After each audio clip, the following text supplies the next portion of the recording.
What is going on, you guys? Welcome back to Down to the Wire. I'm Brian Costa. I'm Tyler Tucker. And we have got a fantastic episode in store for you. As of the time when you'll be hearing this, the NFL is officially back. So we're going to discuss everything going on with that, as well as what's going to be happening with the New England Patriots on Sunday when they'll face off against the Philadelphia Eagles, and also discuss the Jack Jones situation. All charges with surrounding him have been dropped, but we'll see whether there is any further litigation. And we'll discuss the Boston Red Sox and a whole lot more. We're just going to have a good overall episode. But first of all, I want to welcome back to the show, a man who I've done this thing with for so many years, from the very jump, the first episode that we've done, and to have him back on now for another year is fantastic news. Tyler Tucker, thank you so much for being back on the show with me. Love to have you. As always, thank you for having me. It's always a blast on Down to the Wire. Absolutely, man. So, you're back on campus now, wrapping up your senior year. Tell me how that's kind of been, just getting back on for this last stretch. It definitely was a transition. Everybody gets a little lazy during summer, and I was coming in and out of getting out of bed at like 10, 11 o'clock, but no, it's been really good so far. Classes have been super smooth, and I'm just kind of getting used to everything on campus, but it's been great so far. Yeah, I mean, it's been crazy for myself as well, coming back as a grad student. I've mentioned it on episodes before. If you want to go back, it's not that a ton of things have been built in our time here, but we've seen a lot of things change on campus in little ways. Last year we had those Kiwi bots and whatnot roaming around campus, serving people food. Haven't seen one to this day. They lasted a single semester, and they were hyped up like no one could believe. And we've had now a change in the food providers. We got AVI now, and instead of Sodexo. Shout out Ryan for helping out with that. So really appreciate what Goose is doing with that. Oh yeah, biggest thing obviously is the food too. Yeah. I mean, it's actually edible good now. And I'll just say this. I'm not going to say whether it's good, whether it's great. It's edible, it didn't seem like what should have been like the highest bar, but we finally got to, I think, something that you can have and not, worry about your health down the line. So I think that's something good that we could finally say. Yeah. Because there were some times where I was just getting some food here and I was like, oh boy, this is going to hurt.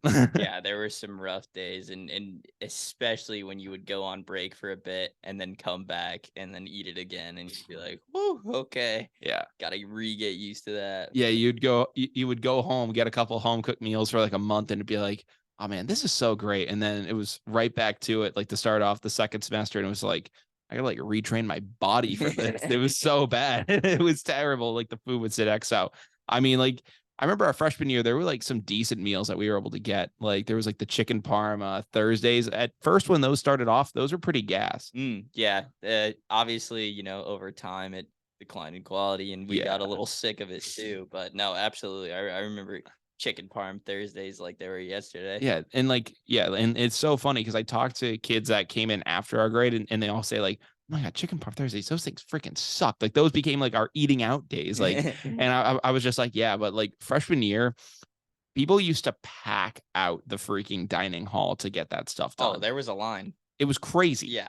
I haven't seen any, for a single meal thing. Now, we've had late night breakfast, which is a thing that people do before finals. And it's this whole thing.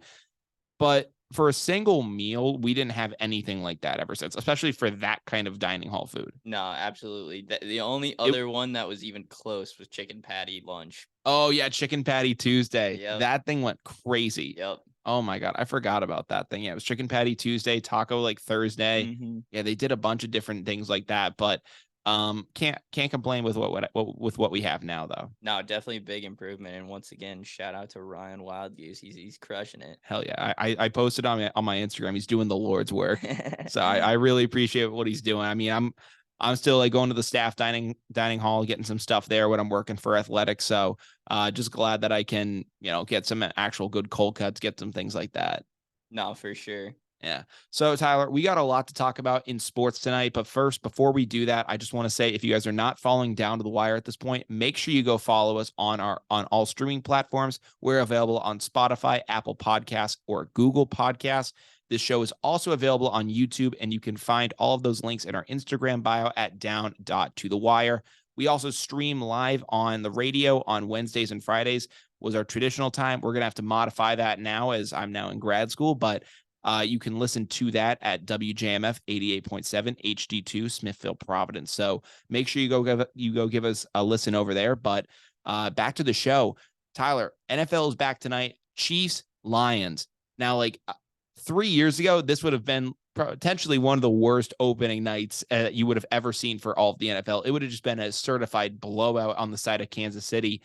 But that has changed in the past couple of years with Dan Campbell and Detroit slowly finding their way. Yeah, absolutely. I mean, they've established themselves as a tough, gritty team. Their lines are great, and they re-up both their running backs. So they're really scary, and especially seeing them twice this year in the NFC North, they're going to be a competitive team. Yeah, I mean, Jared Goff, I got to give him credit. He was cast out from the Rams when they decided to get rid of him. They said he's not the answer here. And I mean, listen, they brought in Matthew Stafford and it worked out amazing for them. They won a Super Bowl in that first season. And you could probably say, you know what, that needed to happen for them to get over that hump. But Jared Goff has proven through his time in Detroit that he is a more than serviceable quarterback and is the man to lead that operation. No, absolutely. I mean, he's been pretty much the heart and soul of that team. He's grinded through some horrible years there, and oh my God, he's playing so well. Yeah, I mean, there was like a whole stretch where he couldn't throw a touchdown pass with them, and I remember I think his wife or something celebrated on a beach during a photo shoot when she finally saw that he got a touchdown and they got a win. And it was just it was just a feel good moment. You felt good for the guy that they were finally able to get over that hump because there were some pretty bad days out there. Yeah, I mean, going from LA too, it's definitely a very different experience for him. He was used to winning and used to that culture, and then he goes to Detroit, and they're used to maybe getting one game during the season. So, but also the Stafford move, I think you're totally right. I think that absolutely had to happen for the Rams to inevitably get their Super Bowl, but I think it's a win-win for both sides because both sides ended up turning out better off for it. Oh, absolutely. So, as we go into that Detroit side of things, I mean, we'll talk about the Chiefs in a little bit. I mean, they kind of speak for themselves, but on the side of Detroit, they've re-upped with a lot of great weapons as well. I mean, I know Jamison Williams is going to miss some time to start the season, but they drafted Jahmyr Gibbs out of Alabama, who was a really dynamic back, and when he was back there with Bryce Young. So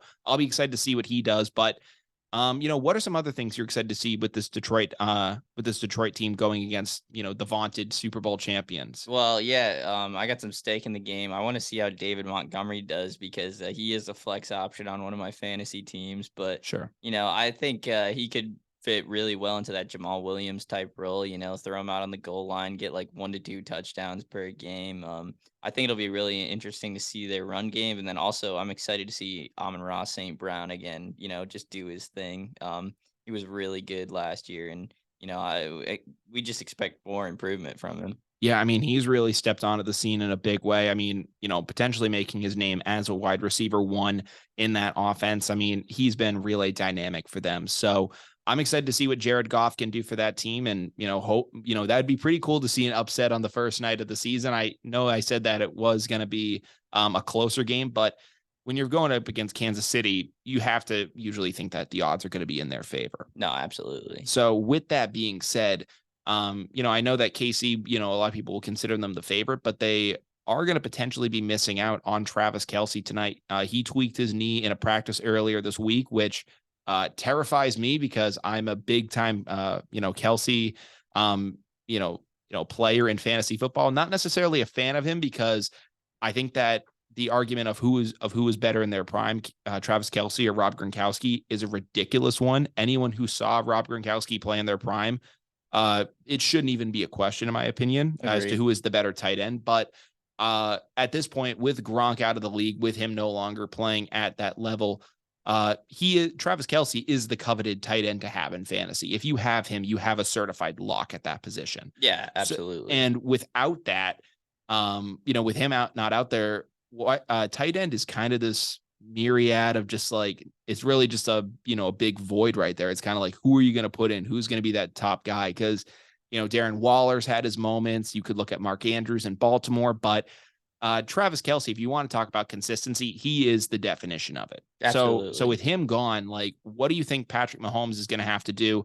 In the event that Kelce doesn't play, rather, what do you think Mahomes is going to have to do to be successful against this Detroit defense? I mean, I don't think the game plan changes. I mean, the Chiefs are just so loaded with so many weapons Yeah, that they really can attack from wherever. Obviously, they're not the same team without Travis Kelsey, but I think Mahomes will definitely be able to spread the rock wherever he needs to get the ball into his receivers' hands.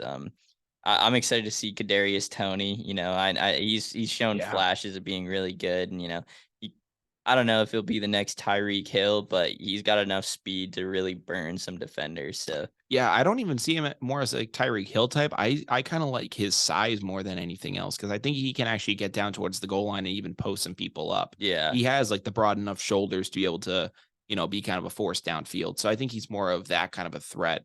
But yeah, I think the Chiefs have plenty of other options. I mean, you saw what they did in the Super Bowl with guys like Sky Moore and Jerick McKinnon. They were able to just be really dynamic on, the run game and make things happen, even when Patrick Mahomes wasn't 100%. I mean, for the last 2 games of that season and that postseason, Patrick Mahomes was a shell of himself because of that rolled ankle, which was, absolutely brutal. But he was still able to go out there and prove it with his arm that he can go out and win a football game. So if he's at 100% and can move around the pocket and do all those crazy no look passes, it's going to be one heck of a night for the Lions. no, they couldn't have picked a better starting night matchup. I think it's Yeah. going to be a real great game. Yeah. So in your opinion, if you have to pick the winner right now, if you had to pick your favorite, um, who do you go with? I think it's going to be close, but I mean, you got to take Kansas City tonight. That's fair. They got something to prove. That's fair. And listen, I like Kansas City as well in this game, but I will say if Travis Kelce doesn't play, and I know I talked about all the other options they have, but because he essentially is your wide receiver one, um, just the fact that the Chiefs will have to get more creative, it opens up, I think, more opportunities for the Lions to sneak in there and maybe steal a game on opening night. I'm just gonna say that, like, if Kelce plays and he's ready to go and that knee is intact, like they say it is, then I got to give it to the Chiefs. But if he is not a go or really doesn't, or if he's just more of a decoy out there and the Chiefs have to kind of experiment on offense and try out different things, I'm going to actually lean with Detroit on this. Yeah, I mean, Chiefs are definitely no stranger to experimentation, but you're definitely right. Travis Kelsey is their number one option on that side of the ball, so we're definitely in for a very good game tonight. Absolutely. So that's what we got for opening night on Thursday night. But Tyler, to shift over to the Sunday slate of games, being based in New England, I'm gonna have to talk about, the New England Patriots opening up their season. They're gonna be playing in the all new retrofitted Gillette Stadium. I got a chance to go to it during the construction phase when they were working on that enormous scoreboard. And let me tell you, it is freaking huge. I went to it when it was still under construction, when we had the senior ball out there. And man, it is just a gigantic freaking scoreboard. Yeah, that's incredible. It's ridiculous. So they're going to be playing in that with all those new renovations. I can't wait to eventually get out to a game and see like what they did to the stadium, like when it's all done. But the Pats, regardless of the stadium and whatever's happening out there, they still got to go out there and face the Philadelphia Eagles on Sunday. So that's going to be their biggest challenge of all. The Super Bowl runner-ups probably going to have a chip on their shoulder after everything. And, with some things that I'm seeing from the Patriots right now, I'm really nervous about them going into this game. Their O-line is so banged up right now. They've had to just sign guys, basically off waivers, trade for a couple guys from like the Browns and whatnot to make some things, just make, roster spots available for them.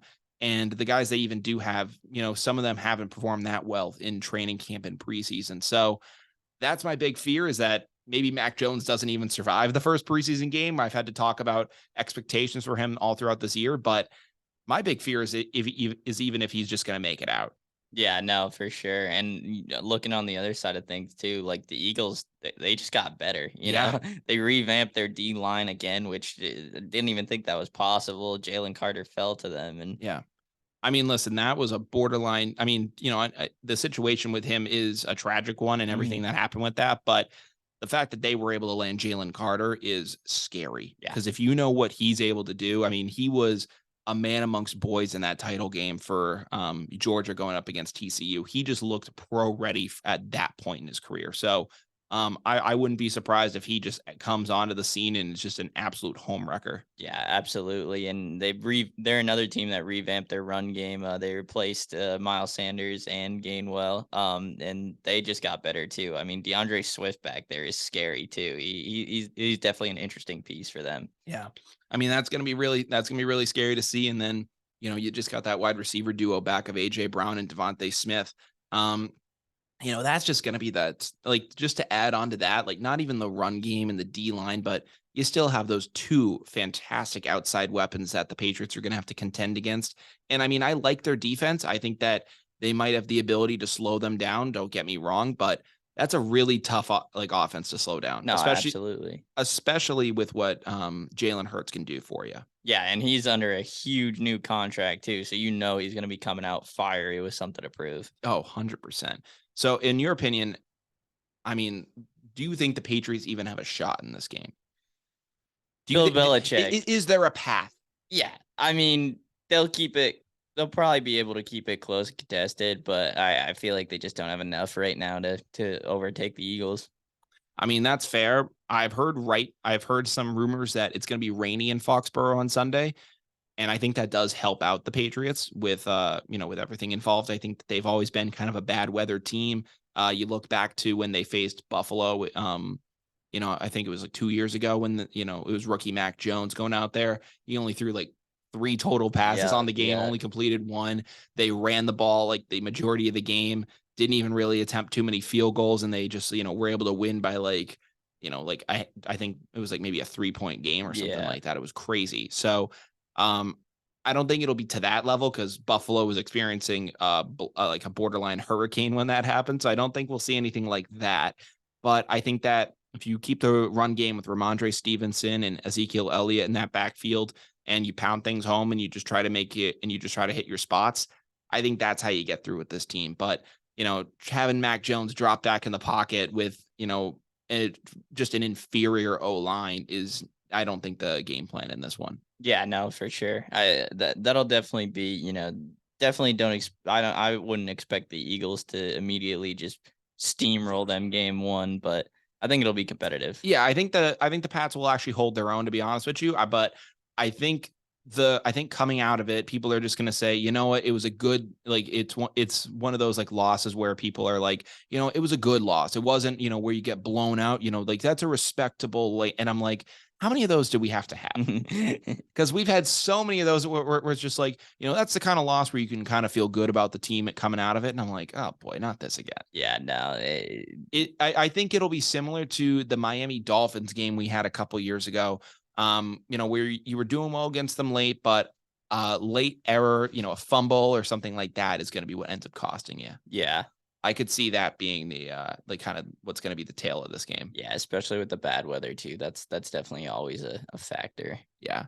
Now going into this game and the season, I've mentioned the Mac Jones, his expectations all throughout, training camp and everything with that. But for you, Tyler, what do you need to see out of Mac Jones for the Patriots to consider keeping him long term? Because a lot of talk is going to be happening surrounding that 5th-year option, whether they should go on and just full on extend Mac Jones. And based on what we saw last season and the regression that he had, people are wondering, is he really the guy? So for you, if you think the Patriots, for the Patriots to go on and make that extension of Mac Jones, what does he need to go out there and do for you? I think if he could pull off a above 500 season with this team, I think you really need to seriously consider it. So that's your bar. It's just above 500. It's not a playoff run. It's not a playoff victory. It's above 500. I mean, with the weapons he has currently, I know they did things to get better. They made some good signings. Juju's there now. I mean, I still don't think they have everything they need to be a true playoff contender. But I mean, with the strength of that division right now, to even go above 500 this season with the team they have, I think that would be an accomplishment. Okay. I'm going to say that they at least need to, be in the running for a playoff spot. I don't think that just like being some middling team is going to be, the bar for me. I need to at least see them have that fight. And, I I like there are some teams where it's like, oh, they're mathematically in the playoffs. And I understand that, there are a couple teams that are like that. And it's just like the Titans last year, like they were in the playoff hunt and then they got smoked. Yeah. But so I'm not saying you need to see a team like that, but I don't know. I kind of just want to see them at least be out there and competitive and be like, oh, you know what? Maybe they could steal a win against a good team come, some crazy, scenario in the playoffs. Maybe like they could be, they could play spoiler at some point. Yeah. So I want them to at least have that kind of fight in them and not just be beating up on the bad teams to just stat pad their record. Yeah. Because I think we've seen that with another team in Boston sports this year, and it's been really infuriating. We'll talk about them in just a little bit, though. Yeah. So another big storyline going into this weekend, Tyler, is the fact that Jack Jones, unlike Mac, there was some really there was some speculation whether this guy was even going to see the field this year, because late or at some point during the offseason, I forget the exact time period, but he was going through Logan Airport and they caught him with 2 fully loaded handguns just on his person. And he gets arrested. Everything goes through with that. And it looked like he was going to get the book thrown at him. He was going to see some real serious jail time when this first came out. People were saying like, yeah, his NFL career might just be over. And the fact that now we look back on it, and the news came out just recently that all, federal charges and legal charges surrounding him have been dropped, which is absolutely, you can't, insane. It's a miracle. Yeah. With the way that gun laws in Massachusetts work. I mean, listen, I'm from Massachusetts and I just know the state, like them and gun laws. It's not like it's not like you're just like going around waving the thing around, like having a good time. It's very strict gun laws. So the fact that he was able to get off from this is a miracle. Like, Yeah. I cannot stress that enough. And it's a huge savior for the Patriots because, just, in the limited action that he had last year, he proved to be a pretty good back for this team, along with Marcus Jones and those other guys back there. So he's a tremendous addition to your secondary. But I got to say, like, if you're the Patriots at this point, you have to have an eye on this guy. Oh, absolutely. And it sucks because he is such a great talent, but this isn't the first time he's done something like this. Towards the end of the season last year, he got suspended for some kind of conduct reasons. It was never really said as to why he was suspended, but it was probably along the lines of maybe missing a meeting or mouthing off to a coach. And, they just said, all right, we're going to sit you for the rest of the year. So, like, this isn't the first time he's been in hot water with the team or just in general. Like, he has faced consequences before. And I think there have even been some cases dating back to college with him getting in some conflicts. I think there's like a robbery charge in there, different things like that.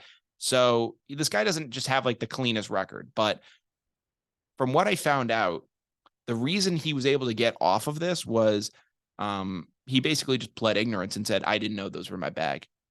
And that's all. And that's what it took. And he just, because he was already in the process, I guess, of trying to become a legal gun owner in the state of Massachusetts. And because he was already in that process and doing different things like that, they said, well, you know what, he's trying. So we're just going to give him a slap on the wrist here and just send him on his way. Wow. That's incredible. It's ridiculous. I'll tell you what, if that was my excuse, if I brought 2 loaded handguns into Logan, I think I might be in Guantanamo. Yeah. Right. Oh, you know what, officer? I just didn't know they were in there. And it's like, could you imagine just being the guy back there and it's like, oh, you packed like the full size toothpaste or something and you're getting like a full like pat down, but meanwhile this guy like went in fully loaded. Yeah, like he's freaking John Wick over here. And it's like you're not going to check on that guy, and it's like, oh, but he had a pick 6 against Green Bay last year for the Patriots. Yeah. That's just what it is. I mean, listen, if that was you or me, I think we're both seeing the inside of a jail cell. Absolutely. Like just pleading ignorance and being like, oh yeah, officer, I didn't know those were in there. But I think the judge saw, oh wait, this will move the Patriots line to over 7.5. Okay, sure. I'll go with them. Like, it's crazy, man. And they say that there isn't that type of a double standard with athletes and, regular people, but it exists. Absolutely. It 100% exists. Like, there, you can go back to so many instances of athletes, just blatantly breaking the law. And at this point, like, I couldn't even believe it. But when this news first broke, I kind of just thought, yeah, this will go away in some sense. I just thought, yeah, they're going to drop this. And then I'm hearing sports talk people on the radio saying like, this is like a very like serious like crime that he committed. And I was like, oh, like this might actually not go away so easily. But then it did. It freaking went away. I was like, you got to be joking right now. Like you can't even like you can do that now and still get away with it. Like like it's ridiculous. Yeah, it's definitely insane. The double standard definitely exists, Oh and my it's gosh. just crazy to see that. But I mean, good for the Pats. They got another dude to round out their depth, and that they should have a competitive season. I mean, I'd like to think so too. I think that they're going to be, pretty. I think they'll at least be in the mix. But man, that AFC East is just an absolute buzzsaw. That's the word I've been using for it because it looks it looks insane. It's gonna be a dogfight. I mean, not only do you have the Buffalo Bills, who, in my opinion, are still this, I would still say the favorites in that division, just, with the experience that they have. But now you add Aaron Rodgers onto that Jets team, which really just seemed like they were a quarterback away last year. And now you add potentially one of the, one of the greatest of all time to that roster and, can see what he does. And then you have, even on top of that, you have the Miami Dolphins, another year with Tyreek Hill, Jalen Waddle, and all those guys in that offense behind Tua. The only question now is just going to be keeping Tua's head on straight, like for lack of better words. Maybe alive. Yeah, that like as long as we don't see Tua in a fetal position on a field again, I think the Dolphins can be a pretty dangerous team down the stretch. No, Let's just say that. So that's going to be the biggest challenge for the Patriots because I think all three of those teams, there's a potential upside to saying like, hey, like we have a shot to really go out and shock some people. And the Patriots, in my opinion, just feel stagnant.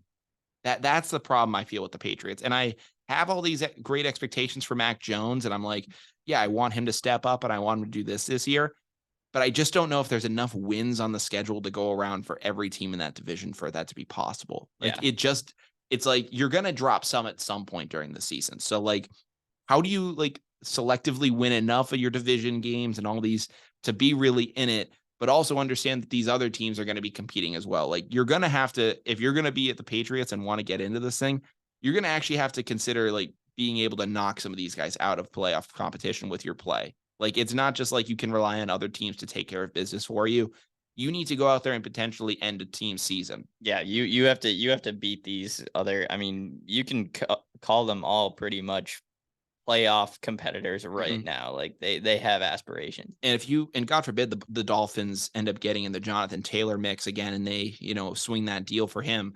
That just opens up a whole lot of other possibilities for them as well. Yeah, I think you're right about the Dolphins. I think a lot of the season rides on Tua's health. I think that's probably the biggest question mark. And I mean, you got to watch out for the Jets. They're going to be scary. Which feels so weird saying because for so many years it's just like, oh yeah, the Jets, oh like that team that we're guaranteed 2 wins against every year. Sweet, can't wait to play them this week. Oh wait, they have Aaron Rodgers. It's now. like, what the hell are we doing now? Like, oh my god, I can't believe that's the case. So that's going to be something really interesting to look at. But Tyler, overall, big picture NFL now, I want to get your opinion.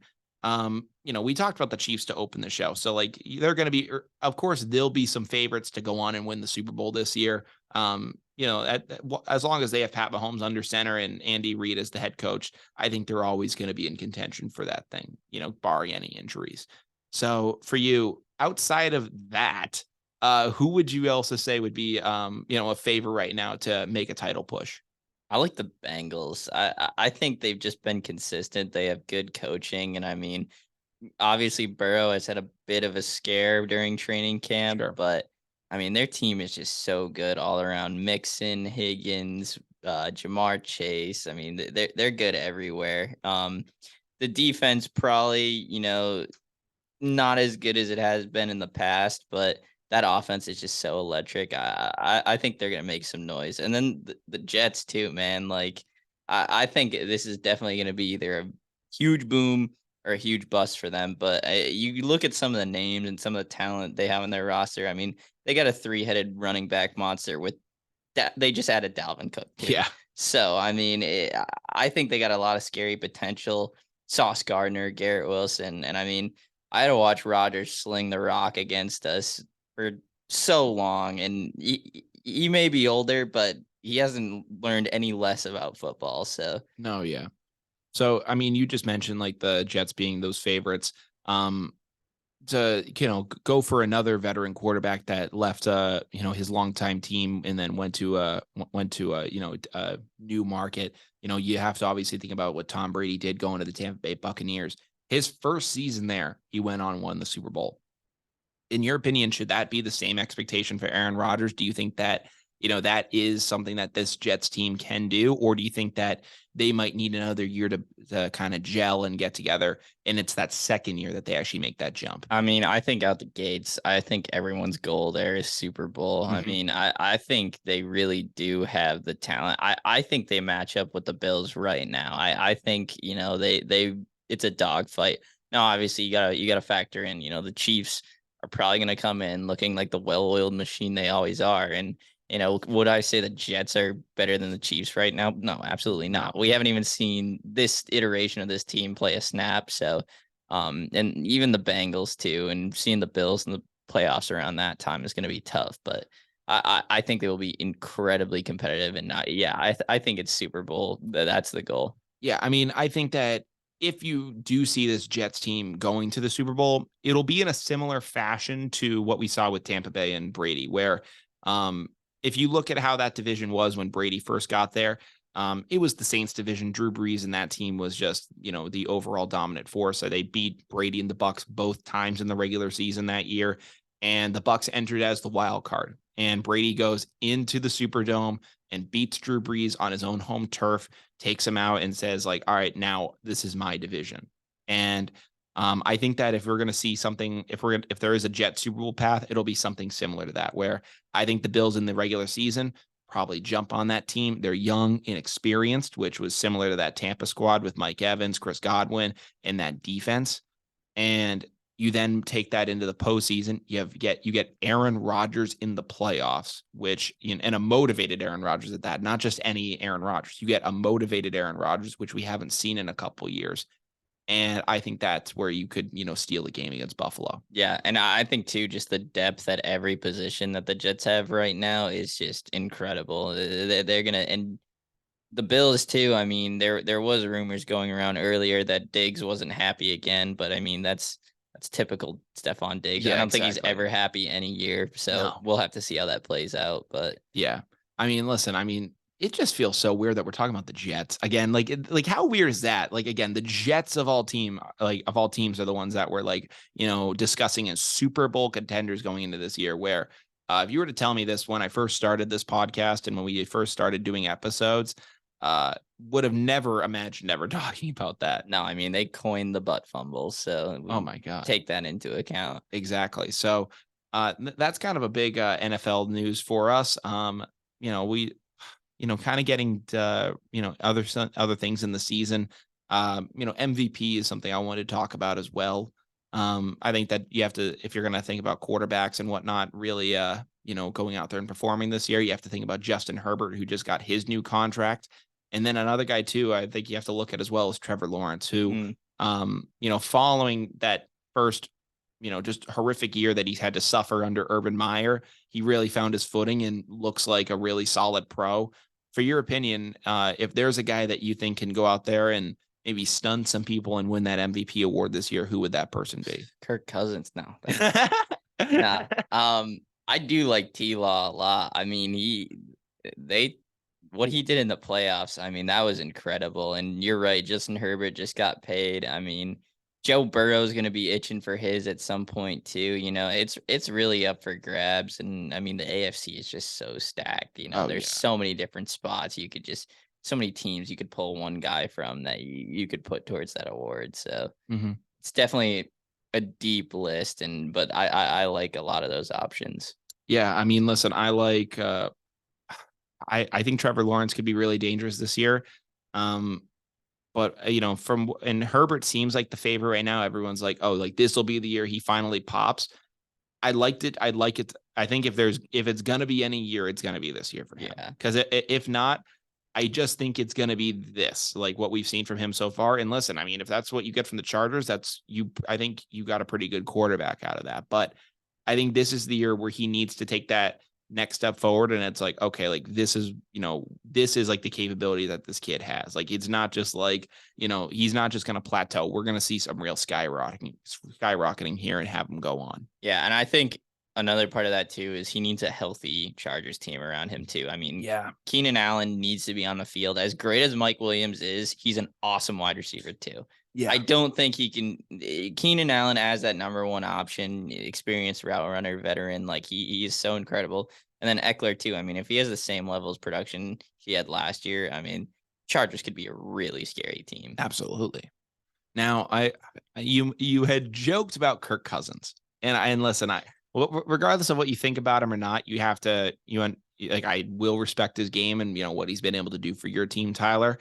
But I did watch a little bit of that quarterback documentary on Netflix. Got to, kind of see inside the mind of Kirk Cousins, which is kind of interesting. Kind of just like, seeing his award room in his house and him saying like, yeah, that's where the Lombardi Trophy is going to go and everything like that. So, for you, Tyler, your expectations for Kirk Cousins this season, do you think your Vikes actually have the chance now with Aaron Rodgers out of that division to take that step up? And yeah, I mean, I did say that a little jokingly, but Kirk Cousins is absolutely a gamer. And I think if you can definitely find past down to the wire clips of me just saying unholy things about Kirk Cousins, because it was the truth. I mean, I think back then he was absolutely just overpaid out the gates, but now obviously the quarterback market has kind of like matched to show that level of pay. And, that deal kind of makes sense now. And I've come to really like Kirk Cousins. He's come out as a true leader of this team. And I mean, quarterback definitely helped because the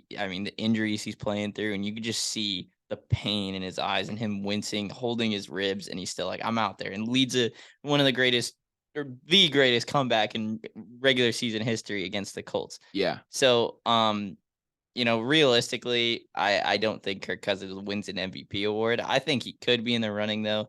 And I wouldn't count this Vikings team out. I mean, I've seen a lot of things that. I mean, the NFC is pretty wide open in my opinion. No, exactly. And I've seen a lot of things that like is basically calling the division for the Lions and the Bears. And I was like, well, okay. I know we lost the Giants in the first round, but we still went 13-4 last year. I mean, we had a really good season. And I mean, I think we just cut fat over this offseason. We got arguably better on the offensive side of the ball. We replaced an aging Adam Thielen with Jordan Addison, who, we haven't seen him play a snap yet, but he's pretty good. He's a great athlete. KJ Osborne in that slot. And then, this is going to be the great test for Alexander Madison. I think the Vikings will be a scary team, and, that's just not my bias coming out. No, I mean, listen, I kind of agree with it too, because, when we were growing up, the conference was the NFC. Like that was like it was like good luck just making it out of there, like with all the teams that they have. It was like, if you make it through that gauntlet, like congratulations to you. But now if you look at it, it's maybe like 2-3 teams, like including the Vikings in that. Like you have to take into account the Eagles, the Niners, and then yourself. So I mean, like there's a couple of the teams that can get in there, like say Dallas makes a push or whatnot, but I think that I think the Vikings, if they perform up to par, they can be in that running for a Super Bowl. Yeah, no, I agree. And obviously the Super Bowl champion is probably going to come out of the AFC this year. I mean, if any team that suffers through, the Jets, Bills, Dolphins like for a whole season, that it might be easier to make it to the Super Bowl. So, but I think regardless, they're gonna have a good season, and Brian Flores is the new defensive coordinator. I'm gonna be really interested to see how that works out, just to see a new scheme. It's definitely blitz heavy, and we're kind of weak at cornerbacks, so that may be an issue. But I really think it'll be a good season regardless. Yeah. Now, Kirk Cousins obviously going into this year, final year of his deal, does not have an extension in place right now. In your opinion, if he doesn't go out and win a Super Bowl for you this year, do you consider moving on, or do you lock in with him? If they get close, like if it's the same kind of thing as last year, where maybe not a first round exit, but maybe go out in the divisional round, something like that. But the team played well. It seems like that he was kind of, really leading that offense at times, but you come up short. Do you go in a new direction, or what do you think you want to do? I think the general feeling right now is that this is probably Kirk Cousins' last ride, regardless of what happens. I mean, I think really the only thing he could probably do is pull a Super Bowl out of his ass. And I don't see that out of this team this year. Yeah. I think the Vikings right now are trying to cut fat and get younger and shed old talent, with the exception of Harrison Smith, who's been ageless. But I think they're gonna try to develop a younger guy. I mean, but Kirky's great, and I'm excited to see this season out. Now, when it comes to developing a younger guy, does that, in your opinion, look like going out in the market and trying to, say acquire and say maybe try to sign a younger guy, or do you think that this team goes through the draft? I think they're gonna try to build through the draft. I mean, obviously, like the Kellen Mond experiment didn't really work out at all. But I think they will try to build through the draft because they really, as far as young quarterback options that aren't really locked up, I mean, who are you gonna get? I really don't have many names in my head. Yeah, I'd have to really even take a look at the quarterback free agent market. I can do that actually right now. Free agent. Let me take a look at that. But regardless, I mean, if our options were like Kirk Cousins versus a Derek Carr, or another age veteran like that, I'm taking Kirk all day. Oh yeah, I can imagine that. Yeah, I can't really find anything on specific guys right now, but yeah. So I do like the idea of you guys building through the drafts. It'll just be a conversation though, whether you'd want to maybe have like a veteran guy in there while you're developing, like say like that late first round pick, because you guys will be in playoff competition barring any injury this year. So it's not like you guys would be going out there and being at the top of the draft or anything like that. Yeah, I don't think we're tanking for Caleb Williams. No, I think we're still going to be competitive. That's very much, I think, the Cardinals pick at this point with what they're up to.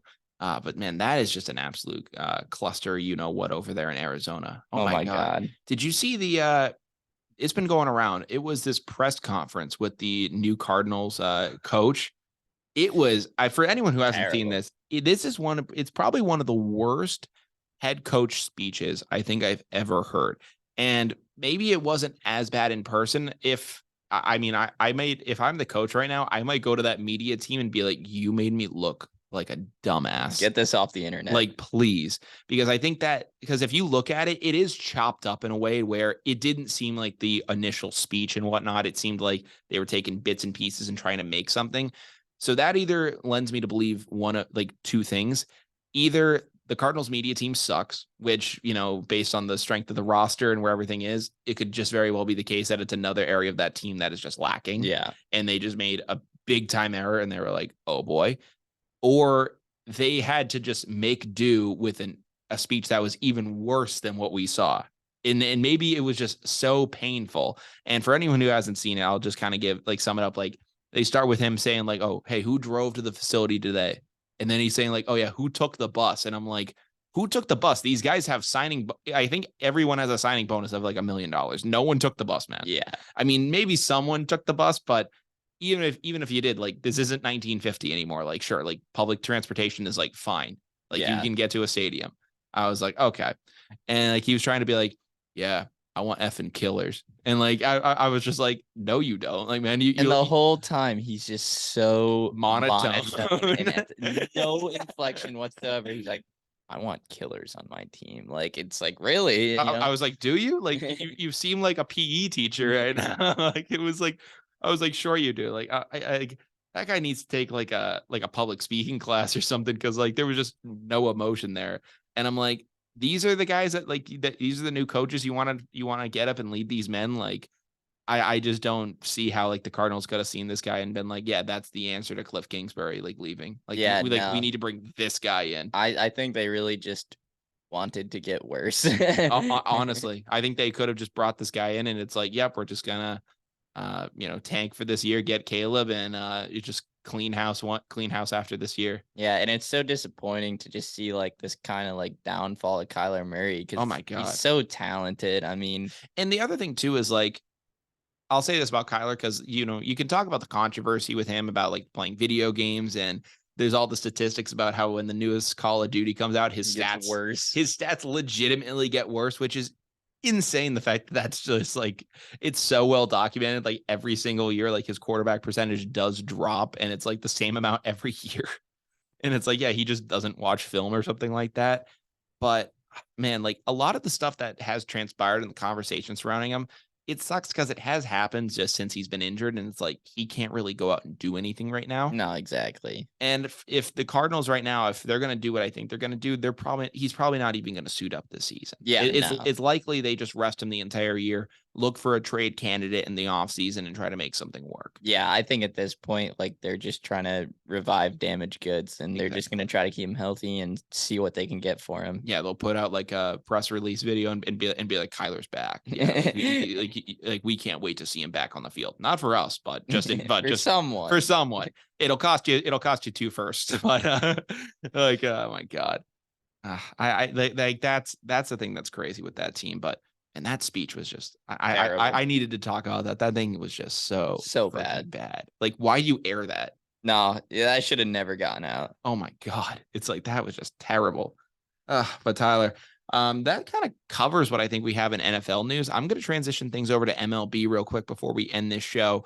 And Tyler, I kind of want to talk about the Boston Red Sox because, in my opinion, the season's been over for this team, but it's just been the process of getting here. We're in September now. We're in the final home stretch.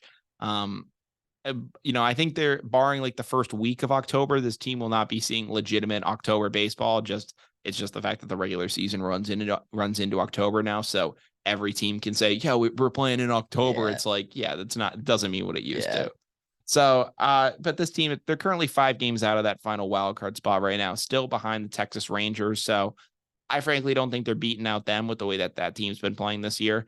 But they're even out of it now by a half a game. So, but for this team, just looking back on this season, what is your like overall take with this team from what the 2023? I mean, I think they even just have a winning record. I think they overexceeded expectations, and they're in the toughest conference at baseball right now, and they're still staying alive and afloat.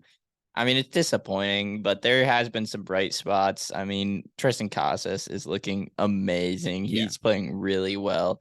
And then Yoshida too, So I don't know. I mean, we need pitching, but Bello has been another highlight too. He's looked really good, and everybody's excited about Bello's start days, but I don't know. I think you're right though. They're not seeing any action this playoff season. No, in my opinion, it would take a miracle run for them to get into it at this point. And, just like down the stretch, they originally were playing, the deal with them was that they were kind of losing to inferior competition, and they were playing like the real competitors well. And it was just gonna be like, oh yeah, just any day they're going to flip that switch. They'll beat those bad teams, and then they're going to beat these good teams down the stretch, and they'll be just fine. And then they started losing to the good teams, which at that point it was like, oh boy, here come, like the rails are about to fly off this thing.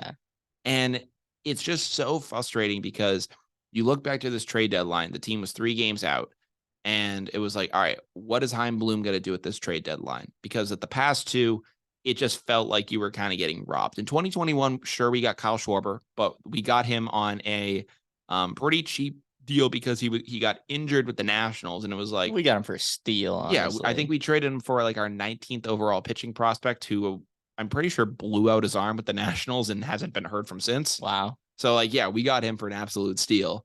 Although it was for half a season, but that was a good deal. And then the previous 2 trade deadlines, we did jack squat, sat on his hands, literally did nothing. And I was like I'd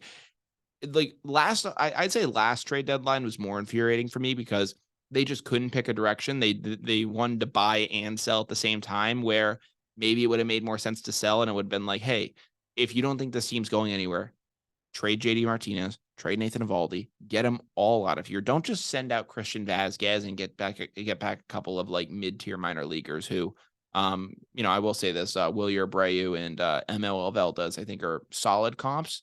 But I mean, if you're going to trade guys and sell teams off, then blow it up. Like sell everyone with an expiring contract, which I just couldn't understand why he did that year.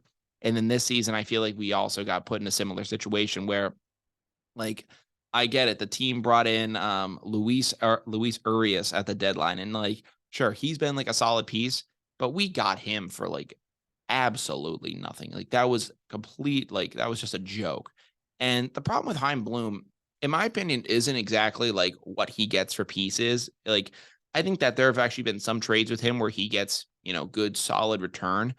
But this ownership group right now, and at least Heim in this front office, they treat these minor little deals as if it's like the big like ticket like trades and like the big blockbuster deals. Like we had like a press conference for re-signing Rob Refsnyder, like I think early in the season. I was like, we're having a press conference for this. Yeah. And then following the trade deadline, it said like Heim Bloom is going to speak to the media. And instead of it saying like, oh yeah, like Red Sox, like kind of like don't trade so-and-so at the deadline, it was like the Red Sox acquired Luis Urias at the deadline from the Brewers in exchange for like their 32nd ranked prospect. I'm like, this is what the Red Sox have to like publicize now. Like deadlines ago, we were going out there and making legitimate moves. Like we got like Jake Peavy from the White Sox. We were making like significant deals and getting guys on this team. And now it's just like, oh yeah, we're just going to take any little win. And when Dave Dombrowski and those guys were here, sure, he made little moves like that, but they were just kind of little footnotes at the bottom of like a news page. It was like, oh shoot, the Red Sox acquired this pitcher. Cool. And then, he was a solid little piece for you down the line, but it wasn't the overarching Chris Sale acquired by the Red Sox or Craig Kimbrell to the Red Sox. It's like those, of course, were the headline deals, but like Heim Bloom is treating these little deals like it's those. Yeah. And I mean, even like the Justin Turner deal, like, I'd consider that a splash, but like, I'd consider that a win. Same thing with Adam Duvall. Yeah. But I mean, both aging, so both on the older side. And, there was definitely more they could get out there. Now, granted, if the grandmaster plan is get Shohei Ohtani under contract, I would lose my mind. Yeah. But I have a very good feeling that is just not going to happen. Yeah, and especially now with Shohei's arm injury and his future kind of in doubt, I think that plan maybe has gotten scrapped. So I don't know what the plan is for them, but I don't think that they're just like shaving payroll to pay out eventually later. I think that they are trying to just be a middle market team, kind of just be middle of the pack and not really spend too much, because I think that they're kind of seeing like, oh, we can win with this like money ball philosophy. And in my opinion, no, you can't. Like, I understand that there have been some smaller market teams that have gone on to win the World Series, like the Kansas City Royals. But even they had to go out and they had to break a couple of rules. And they was like, all right, we'll give up some of our prospects to get Johnny Cueto on the team, who at that point was a horse for the Reds. So and they were like, you know what, we'll get him. And, like they had to go out there and they had to make some moves, and they were gifted with some great prospects, but they eventually did have to say, all right, we can't just go full money ball with this thing. In my opinion, there hasn't been a money ball team that has won the World Series. The Rays got close. They were very, very close to doing it, but it can win you games in the regular season. It can help you out with shaving payroll and determining, oh, what fourth outfielder should we get? Should we get this guy and pay him $5 million or get this guy and pay him $2 million? And it can help you maybe determine, hey, maybe the $2 million player is a better deal for what we're getting here. But when it comes to these big time names, I don't think it works. Yeah, and I think the most infuriating part about it is that the Boston Red Sox are not a money ball team. They're the Boston Red Sox. And if you want to use analytics to help out your team, sure, I get it if that's your philosophy. But you also have the fourth richest payroll in the entire league, and you can use it. Like, you can use it any way you want. And I mean, like you want to look at an example of this. The Rays former GM Andrew Friedman went to the Dodgers, and everyone's like, oh, this is when the Dodgers are going to like, really, keep their books tight and, not going to really spend too much. And what do? They're still the Dodgers. They're going out there. And, Andrew Friedman, he's still using analytics, but he now has like the biggest wallet in the game. And he's like, all right, I'm going to go out there and I'm going to spend like it. Steal Mookie Betts from you guys. 100%. I mean, like that, talk about the weekend that he had here a couple like last week. I mean, he came in just broke your heart with the way he performed. And it's like, oh my God, like, what do we have left? Like, I mean, in my opinion, as a Red Sox fan, I don't know what to really be excited for with this team, because we could bring up that next Mookie Betts, which is very tough to come around, by the way. Like, Mookie Betts has been on an MVP level tear out with the Dodgers this year. He's been that good. He's been that good consistently too. Yeah. So even let's say the Red Sox find a guy like that, are they really going to pay him? They paid Rafael Devers, I think, just because they were terrified that, like, oh, if we let this guy walk, the fans will revolt. Like, they would actually revolt, because the original, like, Bloom originally came out and said, like, when he first took the job, he said, of Betts, Bogarts, and Devers, we're going to at least keep 2 of the 3. And you got 1 of the 3. Like, and the question now is, did you get the right 1 of the 3? Yeah. Because listen, I like Devers. I like what he can do, but his defense has regressed this year, and the bat hasn't been all the way there. So, I mean, I think that he'll be able to bounce back and be better, but he hasn't had the greatest season. Yeah. Yeah, I'm still mad about Mookie Betts, and Bogarts, he hasn't had the greatest season either. So, that's exactly. And again, I will say this so many times over. The Red Sox, I'm glad they didn't pay Bogarts the contract that the Padres did. That was insane. The problem with the Red Sox and the Bogarts deal was the fact that they didn't get something done sooner. By the time Bogarts got to free agency, he was gone. Yeah. But I mean, listen, I think that the Sox team, I don't know what it's going to take. I think that it's going to take some sort of a different shakeup in the offseason and getting a new face in here for, in my opinion, for this team to really move in a new direction. I think the Chaim Bloom experiment has failed. I just think that you need to go in a different direction with this team going forward. Agreed. Yeah, 100%. So yeah, I mean, that's where I stand with the Red Sox right now, in my opinion. I've been seeing this around. It's kind of funny is that, following the end of any like team season, whether they go out in the regular season or the postseason, you'll usually see them share like, thank you, like Red Sox Nation, or thank you Vikings Nation, like for like a great team and a great year. Like, we love you guys.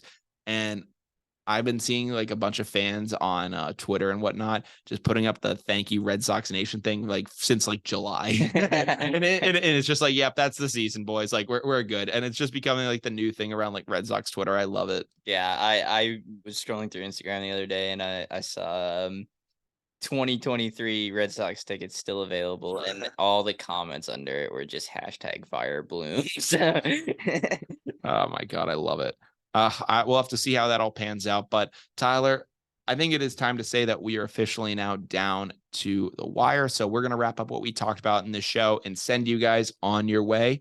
So Tyler, thank you again, man, for coming back on the show. Glad to have you back on campus, at least for this last semester. Yeah, always great. Yeah, we'll definitely try to get you on again throughout the semester and, make some things work. Obviously, schedules are going to be kind of crazy, but we'll make some things work and bounce some things around. For sure. Yep. So we talked today about the NFL opening things back up. The regular season for football has returned. So get ready for that. There's going to be a whole lot of NFL coverage coming back to this show. So can't wait to talk about that. We talked about the Chiefs and Lions Thursday night football opening the season. We talked about Mac Jones and the Patriots facing off against Jalen Hurts and the Eagles on Sunday, as well as Jack Jones getting his suspension dropped by all federal charges. We'll have to see again whether the league comes in and files something down. Do you think that there's probably going to be a suspension from the league on this, or what are you thinking? I think it's possible, but we'll just have to wait and see. Yeah. Bill Belichick said that he is active to go. So, we'll have to wait and see on that, but we discussed that as well as, other favorites for potential awards or Super Bowl contenders in the NFL. And then in the MLB, we wrap things up by talking about the Red Sox, just creeping their way to the finish line. I guess like that's how you could say it. But it was a great show. Glad to have Tyler on. And, we hope you guys have really enjoyed this episode. I mentioned at the beginning of the show where you can find all this info. So from Down to the Wire, I'm Brian Costa. I'm Tyler Tucker. And we hope you guys enjoy the rest of your day. Take care. Peace out.